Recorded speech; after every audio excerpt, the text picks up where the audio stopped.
আমরা যখন ব্যস্ত রাস্তায় হাঁটি তখন পথের ধারে পড়ে থাকা ধুলোমাখা জীর্ণ জীবনগুলোর দিকে তাকানোর সময় আমাদের থাকে না। ওদের আমরা পাগল বলি, সমাজের আবর্জনা মনে করে নাক ছিটকাই। কিন্তু আপনি কি কখনো ভেবে দেখেছেন ওই জট ধরা চুল আর নোংরা পোশাকের আড়ালে এমন কোনো ব্যক্তিত্ব লুকিয়ে থাকতে পারে যার পায়ের ধুলো নেওয়ার যোগ্যতাও হয়তো আমাদের নেই? নিয়তির পরিহাসে আজ যাকে আমরা তুচ্ছ করছি, হয়তো একসময় তার হুঙ্কারে শত্রুপক্ষ থরথর করে কাঁপত। আজকের এই কাহিনী আপনাকে বাধ্য করবে আপনার দৃষ্টিভঙ্গি বদলাতে। হৃদয়ের সবটুকু আবেগ দিয়ে শুনুন এক বিস্তৃত বীরের উত্থান, যাকে পৃথিবী ছুঁড়ে ফেলে দিয়েছিল আবর্জনার স্তূপে, কিন্তু সময় তাকে ফিরিয়ে দিয়েছে তার প্রাপ্য রাজ সিংহাসন। চোখের জল ধরে রাখা কঠিন হবে, কারণ এই গল্প শুধু কষ্টের নয়, এই গল্প ভস্ম থেকে উঠে আসা এক ফিনিক্স পাখির। ঘটনাটি শুরু হয় উত্তর ভারতের রুক্ষ পাথরের শহর সোনাপুরের পুরনো বাস স্ট্যান্ড থেকে। জ্যৈষ্ঠ মাসের তপ্ত দুপুর, আকাশ থেকে যেন আগুন ঝরছিল। বাস স্ট্যান্ডে যাত্রীদের উপচে পড়া ভিড়, চারদিকে বাসের হর্ন আর হকারদের চিৎকারে কান পাতা দেয়। এই হট্টগোলের মাঝে জলের ট্যাঙ্কের একপাশে চুপচাপ বসেছিল এক অদ্ভুত দর্শন লোক। কেউ তার আসল নাম জানত না, সবাই তাকে ভোলা পাগল নামেই ডাকত। তার চেহারা দেখে যে কারোরই গা শিউরে উঠবে। মাথায় জটা ধরা লম্বা চুল, ধুলোয় মাখামাখি শরীর, আর পরনে বলতে শুধু কোমরে জড়ানো এক টুকরো চট, আর গায়ে এক ফালি জীর্ণ জামা। তার পায়ে ছিল ফোসকা পড়া চামড়া, যেন কত পথ হেঁটে এসেছে সে। ভোলা সবসময় নিজের মনেই বিড়বিড় করত, কখনো শূন্যে হাত নাড়াতো, কখনো অকারণে হেসে উঠত, আবার কখনো বা এমনভাবে সোজা হয়ে দাঁড়াতো যেন কাউকে স্যালুট করছে।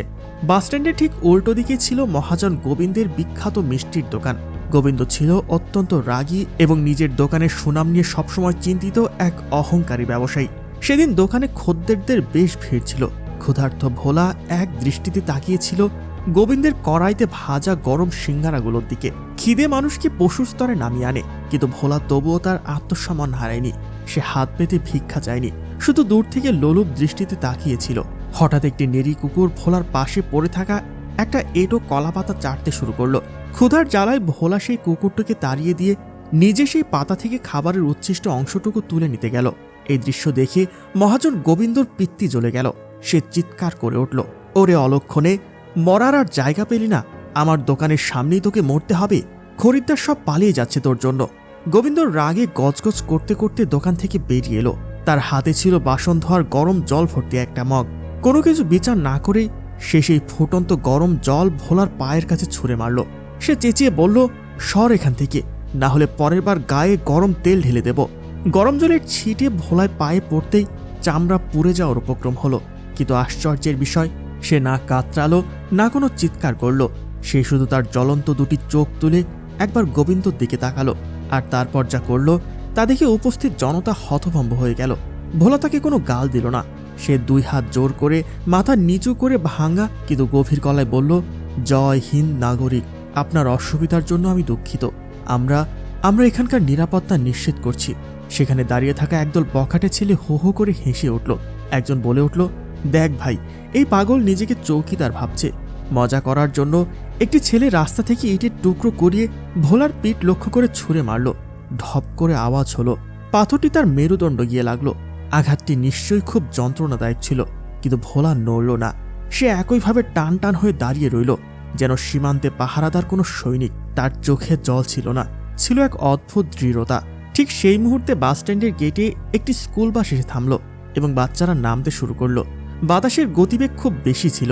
একটি ছোট বাচ্চার হাত ফসকে কাগজের তৈরি একটি ছোট জাতীয় পতাকা উড়ে গেল।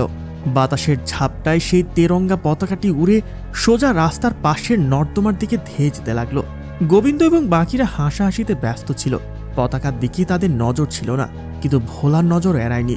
যে সে দেখল তেরঙ্গা পতাকা নর্দমায় পড়ে যাচ্ছে, তার শরীরের ভিতর যেন বিদ্যুৎ খেলে গেল। যে লোকটি একটু আগে খোঁড়াচ্ছিল সে চিতার ক্ষিপ্রতায় দৌড় দিল। কেউ কিছু বুঝে ওঠার আগেই সে নর্দমার কিনারে ঝাঁপিয়ে পড়ল। তার শরীরের অর্ধেকটা নোংরা কাদায় ডুবে গেল, কিন্তু তার একটি হাত ছিল ওপরের দিকে। নর্দমার কালো জলে পড়ার ঠিক আগের মুহূর্তে সে শূন্যেই সেই কাগজের পতাকাকে লুফে নিল। সে পরম মমতায় নিজের নোংরা জামার শুকনো অংশ দিয়ে পতাকাটি পরিষ্কার করল। তারপর সেটাকে কপালে ছোঁয়ালো, চুম্বন করল এবং খুব সাবধানে বুকের পকেটে রেখে দিল, যেন ওটা কোনো কাগজের টুকরো নয়, পৃথিবীর সবচেয়ে দামি রত্ন। এই দৃশ্য দেখে ভিড় কিছুক্ষণের জন্য স্তব্ধ হয়ে গেল। কিন্তু মহাজন গোবিন্দ আবার বিদ্রুপ করে বলল, বড় দেশপ্রেমে গেলেন রে, ওরে নাটকবাজ, এই ড্রামা অন্য কোথাও গিয়ে কর। ঠিক তখনই শহরের পরিবেশ দ্রুত বদলে যেতে শুরু করলো। দূর থেকে পুলিশের গাড়ির সাইরেনের শব্দ ভেসে আসতে লাগলো। প প প এটা কোনো সাধারণ পুলিশের গাড়ি ছিল না। পুলিশের কনভয় দ্রুতগতিতে বাসস্ট্যান্ড চত্বরে প্রবেশ করলো। শহরের বড়বাবু ইন্সপেক্টর চৌধুরী এবং তার দলবল লাঠি উঁচিয়ে চিৎকার করতে লাগলেন, সরো সবাই, পেছনে সরো, রাস্তা ফাঁকা করো, ভিআইপি মুভমেন্ট আছে। সোনাপুর ক্যান্টনমেন্টের আর্মি চিফ বর্ডার পরিদর্শনের জন্য এই রাস্তা দিয়ে যাচ্ছেন। ইন্সপেক্টর চৌধুরী ধমক দিয়ে গোবিন্দকে বললেন, এই মহাজন, দোকানের মালপত্র ভেতরে ঢোকা, জেনারেল সাহেবের গাড়ি এই পথ দিয়ে যাবে, রাস্তায় যেন একটা মাছিও না দেখা যায়। তখন ইন্সপেক্টর চৌধুরীর নজর পড়ল রাস্তার ধারে দাঁড়িয়ে থাকা ভোলার ওপর। সে তখনও পকেট থেকে সেই কাগজের পতাকাটি বের করে সোজা করার চেষ্টা করছিল। ইন্সপেক্টরের মেজাজ খারাপ হয়ে গেল। তিনি চেঁচিয়ে বললেন, আর এই পাগলটা এখানে কি করছে? জেনারেল সাহেব যদি এই ভিখারিকে দেখেন তবে আমার চাকরি খেয়ে নেবেন। ওটাকে এখান থেকে সরাও এক্ষুনি। দুজন কনস্টেবল দৌড়ে ভোলার কাছে গেল। তারা বলল, চল ভাগ এখান থেকে, বড় সাহেবরা আসছেন। তারা ভোলার কলার ধরে টেনে হিঁচড়ে পেছনে নিয়ে যাওয়ার চেষ্টা করলো, কিন্তু ভোলা তার জায়গা থেকে এক চুল নড়তে চাইল না। সে বারবার রাস্তার দিকে তাকাচ্ছিল এবং কনস্টেবলের হাত ছাড়িয়ে বলছিল, গাড়ি আসছে, কমান্ডার আসছে, আমাকে রিপোর্ট করতে হবে, আমার ডিউটি। কনস্টেবল রেগে গিয়ে তার লাঠি দিয়ে ভোলার হাঁটুতে বাড়ি মারল। বলল, বড় এসেছে রিপোর্ট করতে, চুপচাপ ডাস্টবিনের আলে বসে থাক। আঘাতে ভোলা হাঁটু গেড়ে পড়ে গেল, কিন্তু তার দৃষ্টি তখনও রাস্তার দিকে নিবদ্ধ ছিল। তখনই সামনে ধুলোর ঝড় তুলে কনভয় আসতে দেখা গেল। সবার আগে মিলিটারি পুলিশের বাইক, পেছনে পাইলট জিপসি এবং মাঝখানে একটি বিশাল কালো রঙের বুলেট প্রুফ ল্যান্ড ক্রুজার, যার সামনে 3টে তারা এবং সেনাবাহিনীর পতাকা লাগানো ছিল। এটি ছিল লেফটেন্যান্ট জেনারেল বিক্রম রায়ের গাড়ি। জেনারেল বিক্রম রায় সেনাবাহিনীর শৃঙ্খলা এবং কঠোরতার এক মুহূর্ত প্রতীক। তিনি পেছনের সিটে বসে কিছু গুরুত্বপূর্ণ ফাইল দেখছিলেন। বাসস্ট্যান্ডে ভিড় থাকায় কনভয়ের গতি কিছুটা ধীরে হয়ে গেল। ইন্সপেক্টর চৌধুরী এবং পুলিশরা অ্যাটেনশন হয়ে স্যালুট দিচ্ছিলেন। ভিড়ের আড়ালে কনস্টেবলরা ভোলার মুখ চেপে ধরে রেখেছিল যাতে সে শব্দ করতে না পারে। কিন্তু যেই ভোলা সেই 3 তারা লাগানো গাড়ি এবং তার ওপরের তেরঙ্গা পতাকা দেখল, তার শরীরে এক অমানবিক শক্তি ভর করল। সে এক ঝটকায় দুজন কনস্টেবলকে সিটকে ফেলে দিল। কনস্টেবলরা দূরে গিয়ে পড়ল। ভোলা তার ছেঁড়া পোশাকে কাদামাখা শরীর নিয়ে ভিড় চিরে সোজা রাস্তার মাঝখানে এসে দাঁড়ালো। কনভয়ের পাইলট গাড়িটি সজোরে ব্রেক কষল। কক কক গাড়ি থেমে গেল। কমান্ডাররা মুহূর্তের মধ্যে গাড়ি থেকে লাফিয়ে নামলো। তাদের স্বয়ংক্রিয় বন্দুকগুলো ভোলার দিকে তাক করা হলো। ইন্সপেক্টর চৌধুরীর শ্বাস বন্ধ হওয়ার উপক্রম হলো। আজ এই পাগলের জন্য তার চাকরি তো যাবেই, হয়তো তার প্রাণটাও যাবে। কিন্তু ভোলা কোনো কিছুর তোয়াক্কা করল না। সে তার 2 পায়ের গোড়ালি একসাথে করল, বুক টান টান করল এবং ডান হাতের তালু কপালে ঠেকিয়ে এমন নিখুঁত ও কড়া এক স্যালুট দিল যে বাতাসের শব্দ যেন স্তব্ধ হয়ে গেল। তার চোখে আর সেই পাগলামি ছিল না। সেখানে এখন জল জল করছে এক ফৌজি অফিসারের ইস্পাত কঠিন শৃঙ্খলা। সে তার গলার শিরা ফুলিয়ে চিৎকার করে উঠল, Jai Hind sir, alpha 1 reporting for duty sir. গাড়ির ভেতরে বসা জেনারেল বিক্রম রায় যেই কণ্ঠস্বর শুনলেন, তার হাত থেকে কলমটি খসে পড়ল। আলফা 1, এই কোড নেম তো 15 বছর আগে শেষ হয়ে যাওয়া এক গোপন মিশনের নাম। জেনারেল বিক্রম জানালা দিয়ে বাইরে তাকালেন। দেখলেন রাস্তার মাঝখানে এক জরাজীর্ণ পাগল ভিখারি দাঁড়িয়ে স্যালুট করছে। সাধারণ মানুষের চোখে সে ভিখারি হতে পারে, কিন্তু জেনারেলের জহুরির চোখে অন্য কিছু দেখল। তিনি দেখলেন লোকটির স্যালুটের ভঙ্গি বুড়ো আঙুলের সঠিক কোণ এবং তার দাঁড়িয়ে থাকার ভঙ্গি একজন প্রশিক্ষিত কমান্ডোর মতো। এবং সবচেয়ে বড় কথা, তিনি ভোলার কবজিতে একটি পুরনো অস্পষ্ট ট্যাটু দেখতে পেলেন, একটি ডানা মেলা এগোল। জেনারেল বিক্রমের মুখ ফ্যাকাশে হয়ে গেল।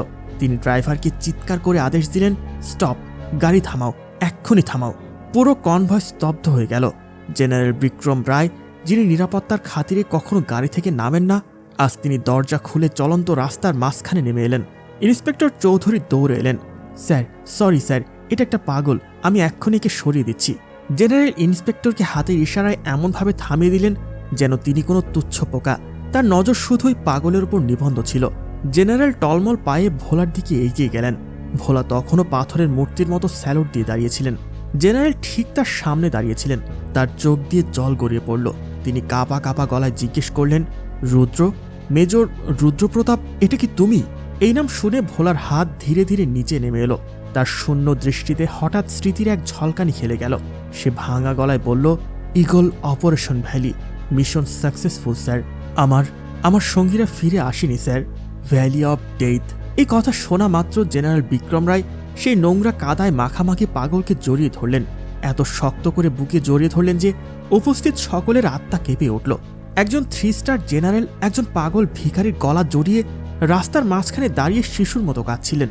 রুদ্র, আমার বাঘ, তুমি বেঁচে আছো। আমরা তোমাকে মৃত ভেবেছিলাম। 15 বছর তুমি কোথায় ছিলে আমার ভাই? ভিড় তখন পাথর হয়ে গেছে। মহাজন গোবিন্দর হাত থেকে সিঙ্গারা পড়ে গেল। ইন্সপেক্টর চৌধুরীর মুখ হা হয়ে রইল। যাকে সবাই ঢিল মেরেছিল সে আসলে মেজর রুদ্র প্রতাপ। 15 বছর আগে কি এমন ঘটেছিল যে আজ একজন জেনারেল তার সামনে কাঁদছেন? জেনারেল বিক্রম রায় মেজর রুদ্রের মুখ তার 2 হাতে তুলে নিলেন। মেজর রুদ্রের চোখে এখনও সেই শূন্যতা, কিন্তু জেনারেলের ইউনিফর্মের গন্ধ হয়তো তার মস্তিষ্কের কোনো স্তূপ কোণে পুরনো স্মৃতি জাগিয়ে তুলেছিল। ইন্সপেক্টর চৌধুরী ভয়ে কাঁপতে কাঁপতে এগিয়ে এলেন। স্যার, স্যার, আমাদের মনে হয়েছিল কোনো পাগল। জেনারেল বিক্রম তাকে কথা শেষ করতে দিলেন না। তিনি সিংহের মতো গর্জন করে উঠলেন। ভিড় এবং পুলিশদের দিকে আঙ্গুল তুললেন। পাগল? তোমাদেরকে পাগল মনে হয়? জেনারেল সাহেব মেজর রুদ্রের ছেঁড়া শার্টের বাদিকটা ছিঁড়ে ফেললেন। সেখানে পাঁজরের কাছে পোড়া দাগ এবং গুলির গভীর ক্ষতচিহ্ন ছিল। সেই ভয়াবহ ক্ষত দেখে ভিড়ের অনেকেই চোখ বন্ধ করে ফেললেন। জেনারেল বিক্রমের গলা ভারী হয়ে গেল, কিন্তু তাতে এমন রাগ মিশেছিল যে সবাই ভয় পেয়ে গেল। দেখছো এই দাগ? এটা কোনো কুকুরের কামড়ের দাগ নয়। এটা শত্রুর টর্চার ছেলের দেওয়া সেই অমানবিক নির্যাতন, যা যদি তোমাদের কাউকে এক মুহূর্তের জন্য দেওয়া হয় তবে তোমাদের আত্মা শরীর ছেড়ে পালাবে। জেনারেল নিজের মাথার টুপি খুলে ভোলার মাথায় পরিয়ে দিলেন। এই লোক যাকে তোমরা পাথর মেরেছ, ইনি ভারতীয় সেনার প্যারা স্পেশাল ফোর্সের সবচেয়ে ভয়ঙ্কর কমান্ডো মেজর রুদ্র Pratap Singh, code name eagle. জেনারেলের চোখে জল এবং গর্ব 2 ছিল। 15 বছর আগে আমরা একটা মিশনে পাঠিয়েছিলাম, অপারেশন রেড ঈগল। শত্রু আমাদের দেশে এক বিশাল জৈব হামলার ষড়যন্ত্র করেছিল। মেজর রুদ্র সেই ল্যাব উড়িয়ে দিয়েছিলেন, দেশের কোটি কোটি মানুষের প্রাণ বাঁচিয়েছিলেন। কিন্তু ফেরার সময় সঙ্গীদের বাঁচাতে উনি পেছনে থেকে যান। জেনারেলের গলা ধরে এলো। আমাদের কাছে খবর এসেছিল যে সেখানে বিস্ফোরণ হয়েছে এবং সবাই মারা গেছে। আমরা এদের শহীদ হিসেবে মেনে নিয়েছিলাম, কিন্তু শত্রু এদের মারেনি, এদের নরকে আটকে রেখেছিল। 15 বছর, ভাবতে পারো, 15 বছর অন্ধকার কোঠরিতে খাবার ছাড়া, প্রতিদিন মার খাওয়া, বিদ্যুতের শক সহ্য করা, শুধু এই জন্য যে ইনি যেন দেশের গোপন তথ্য ফাঁস করে দেন। শত্রু এদের শরীর ভেঙেছে, মন ভেঙে দিয়েছে, পাগল বানিয়ে বর্ডারে ফেলে দিয়েছে। কিন্তু জেনারেল মেজর রুদ্রের দিকে তাকালেন, যিনি এখনও সতর্ক ভঙ্গিতে দাঁড়িয়েছিলেন। কিন্তু শত্রু এদের আত্মা ভাঙতে পারেনি। স্মৃতি চলে গেছে, নিজের নাম ভুলে গেছেন, বাড়িঘর ভুলে গেছেন, কিন্তু একটা জিনিস ভুলেননি, দেশপ্রেম এবং শৃঙ্খলা। মহাজন গোবিন্দ যে গরম জল ঢেলেছিলেন সে লজ্জায় মাটিতে মিশে যাচ্ছিল। যে ছেলেরা পাথর মেরেছিল তারা ভিড়ের মধ্যে লুকানোর চেষ্টা করছিল। মেজর রুদ্র, যিনি এতক্ষণ চুপ ছিলেন, তিনি কাঁপতে কাঁপতে পকেটে হাত দিলেন। তিনি পকেট থেকে সেই কাদা মাখানো দুমড়ানো কাগজের পতাকাটি বের করলেন। তিনি সেটাকে কাঁপতে থাকা হাতে সোজা করে জেনারেল বিক্রমের দিকে বাড়িয়ে দিলেন। তার শুকনো ঠোঁট থেকে অস্পষ্ট কিছু শব্দ বেরোলো। স্যার, ঝান্ডা, ঝান্ডা নিচে পড়তে দেওয়া যাবে না, ভারত মাতা। বলতে বলতে মেজর রুদ্র টলে পড়লেন। তার শরীর আর সায় দিচ্ছিল না। জেনারেল তাকে ধরে ফেললেন। তিনি সেই নোংরা কাগজের পতাকাটি মেজরের হাত থেকে নিলেন। জেনারেল সেই নোংরা কাগজটিকে নিজের ঠোঁটে ছোঁয়ালেন, তারপর কপালে ঠেকালেন এবং নিজের ইউনিফর্মের ওপরের পকেটে ঠিক যেখানে মেডেলগুলো বসানো থাকে সেখানে রেখে দিলেন। জেনারেল চিৎকার করে ডাক্তারকে ডাকলেন। মেডিক, মেডিক, স্ট্রেচার নিয়ে এসো জলদি। কমান্ডোরা দৌড়ে এলো। মেজর রুদ্রকে খুব সতর্কতার সাথে স্ট্রেচারে শোয়ানো হলো। জেনারেল বিক্রম রায়, যিনি কখনো মাথা নত করতেন না, তিনি ঘুরে ভিড়ের দিকে তাকালেন, বললেন, লজ্জা করে আমার। যে স্বাধীনতার বাতাসে তোমরা শ্বাস নিচ্ছ, যে দোকানে তোমরা ব্যবসা করছো, সেটা ওই পাগলের দেওয়া ভিক্ষা। ইনি নিজের যৌবন, পরিবার সবকিছু তোমাদের জন্য হারিয়েছেন, আর তোমরা একে কি দিয়েছ? পাথর, গালি, গরম জল। জেনারেলের কণ্ঠস্বর বাসস্ট্যান্ডে প্রতিধ্বনিত হতে লাগলো। মনে রেখো, যখন তোমরা রাতে শান্তিতে ঘুমাও তখন সীমান্তে কোনো এক রুদ্র জেগে থাকে। ছেঁড়া পোশাকে কোনো মানুষকে দেখলে তাকে ভিখারি ভেবো না, হয়তো তার কাঁধে একসময় তোমাদের দেশের সুরক্ষার ভার ছিল। মহাজন গোবিন্দ দৌড়ে এসে জেনারেলের পায়ে পড়ল। সাহেব, আমার পাপ হয়েছে সাহেব, আমাকে গুলি করে দিন। আমি ভগবানের গায়ে গরম জল ঢেলেছি। সে হাউমাউ করে কাঁদতে লাগলো। জেনারেল তাকে কিছু বললেন না, শুধু বললেন, প্রায়শ্চিত্ত করতে চাইলে আজকের পর কোনো অসহায় মানুষের উপহাস করবে না, কারণ ইউনিফর্ম খোলার পর ফৌজি শুধু একটা মানুষ হয়ে যায়, কিন্তু তার আত্মা সবসময় ফৌজি থাকে। মেজর রুদ্রকে অ্যাম্বুলেন্সে নয়, জেনারেল সাহেবের ব্যক্তিগত গাড়িতে বসানো হলো। যখন কনভয় চলতে শুরু করলো, মেজর রুদ্র জানালা দিয়ে বাইরে তাকিয়েছিলেন। তার চোখে একটা অদ্ভুত শান্তি ছিল। হয়তো তিনি বুঝতে পেরেছিলেন যে তার ডিউটি শেষ হয়েছে এবং তিনি অবশেষে ঘরে ফিরছেন। যেই গাড়ি এগিয়ে এলো, পুরো সোনাপুর বাস স্ট্যান্ড, কি দোকানদার, কি পুলিশ আর কি যাত্রী, সবাই এক লাইনে দাঁড়িয়ে গেল। কোনো আদেশ ছাড়াই হাজার হাজার হাত একসাথে শূন্যে উঠে সেই বিদায়ী বীরকে স্যালুট জানালো। বাতাসে তখন একটাই ধ্বনি, ভারত মাতা কি জয়, বন্দে মাতরম। পরে জানা গিয়েছিল যে আর্মি হাসপাতালে 6 মাসের চিকিৎসার পর মেজর রুদ্রের স্মৃতিশক্তি ফিরে এসেছে। তাকে মহাবীর চক্র দিয়ে সম্মানিত করা হয়েছে এবং তিনি তার গ্রামে পরিবারের কাছে ফিরে গেছেন।